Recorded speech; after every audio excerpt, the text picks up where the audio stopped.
네, 오늘은 나르시스트들의 길을 꺾고 혼란스럽게 하는 그런 방법에 대해서 알아볼 건데요. 우선 나르시스트들의 불안정한 그런 감정 상태에 대해서 잠깐 알아볼까요?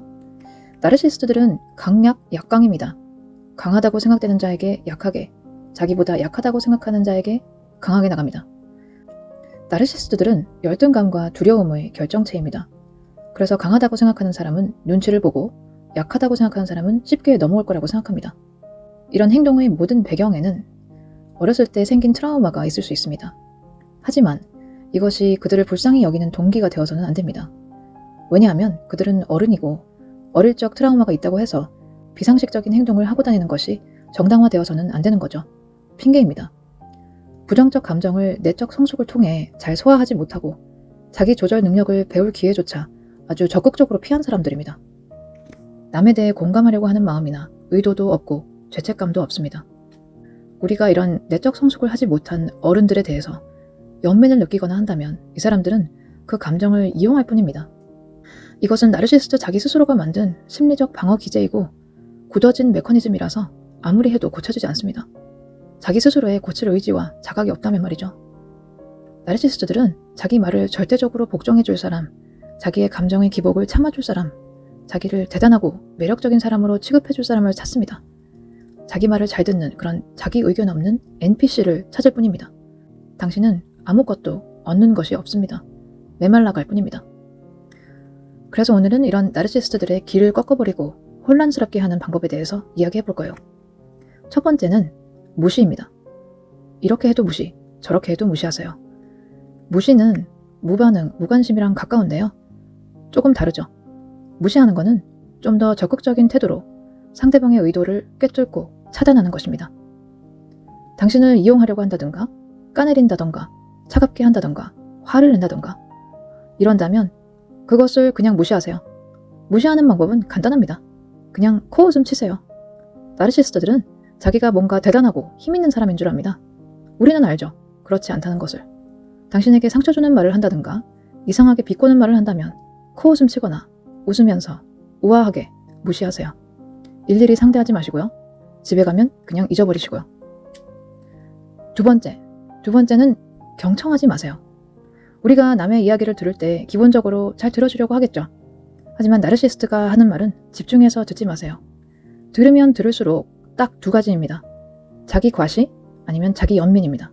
모든 것이 자기에 관한 것임과 동시에 자기 과시를 통해서 우월감을 느끼고 여러분의 부러움과 감탄을 얻고 싶어 하고요.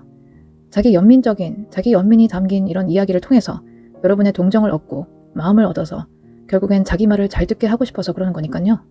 들으면 들을수록 미궁이고 진실은 쳐다보기 힘듭니다. 어차피 정상적인 대화를 못하니 경청하지 마세요. 여러분의 마음을 진심으로 알아주어서 하는 대화가 아니에요. 그러한 대화가 불가능하니까 경청하지 말고 집중하지도 말고요. 세 번째, 기억하려고 하지 마세요. 오늘 어느 나르시스트가 무슨 말을 한 것, 어떤 행동을 한 것에 대해서 굳이 분석하고 기억하려고 하지 마시고요. 그 사람과 약속한 것, 이런 것도 기억하지 마세요. 소용이 없습니다. 연락하기로 하셨다고요? 그냥 기억하지 마세요. 뭐 좀 웃긴 일이지만 나르시스트가 보기에 뭐야 이 사람 왜 이렇게 기억을 못해? 라고 생각할 정도로 고의로 일부러 그냥 잊어버리세요. 두 번째, 세 번째로 말해도 아 알았다 하고는 잊어버리세요. 잊어버려도 별말 안 할 겁니다. 잊어버리는 것 자체가 당신은 나한테 중요하지 않다는 것을 알려주는 거니까요. 여러분이 기억하고 말을 들어준다면 계속 이용할 뿐입니다. 네 번째, 신경 쓰지 말고 자기의 길을 가세요. 진심으로 전혀 신경 쓰지 말고 자신의 갈 길을 가세요. 바깥일이 되었든 집안일이 되었든 나의 취미가 되었든 스케줄을 더 타이트하게 짜시고 그날 목표를 세워서 자기의 갈 길을 가시길 바랍니다. 자, 이번에는 좀 특별한 경우를 대비한 건데요. 예를 들면 당신이 반응하지 않을 때 나르시스트가 당신 주변 사람을 통해서 자꾸 당신에게 접근하려고 하는 경우가 있어요. 전형적인 나르시스트들의 수작이죠. 가족이 될 수도 있고 당신 주변 친구나 지인이 될 수도 있는데요.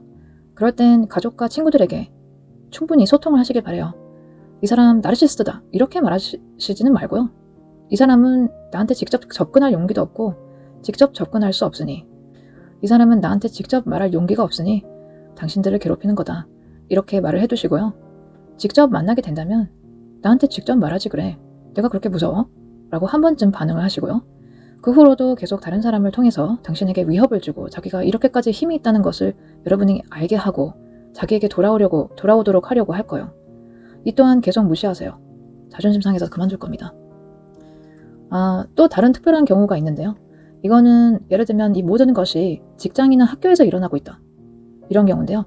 그렇다면 예를 들어서 그 나르시시스트가 나를 따돌리려고 한다는 상황이 올 수 있죠.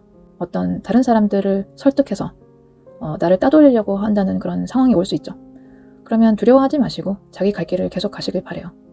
무시하시고 기억하지 마시고 제 갈 길을 가세요. 당신이 오히려 다른 모든 사람들을 따돌린다고 생각하세요. 나르시시스트를 믿고 한 팀 먹은 사람들은 어차피 정상이 아닐 거니까요. 차라리 안 어울리는 것이 낫습니다. 당신이 오히려 그 무리를 따돌리는 겁니다. 마무리할게요. 용기 있는 자만이 혼자가 될 수 있고 용기 있는 자만이 자유로울 수 있습니다. 자기의 삶을 적극적으로 보호할 의지가 있는 사람이 이 모든 것을 헤쳐갈 수 있습니다. 기억하세요. 나르시시스트들은 혼자가 될 수 있는, 자유로울 수 있는 용기 자체가 없습니다. 꼭 누군가를 이용하여야만 존재감을 느끼는 사람들입니다. 오늘 이야기가 도움이 되셨으면 좋겠습니다. 감사합니다.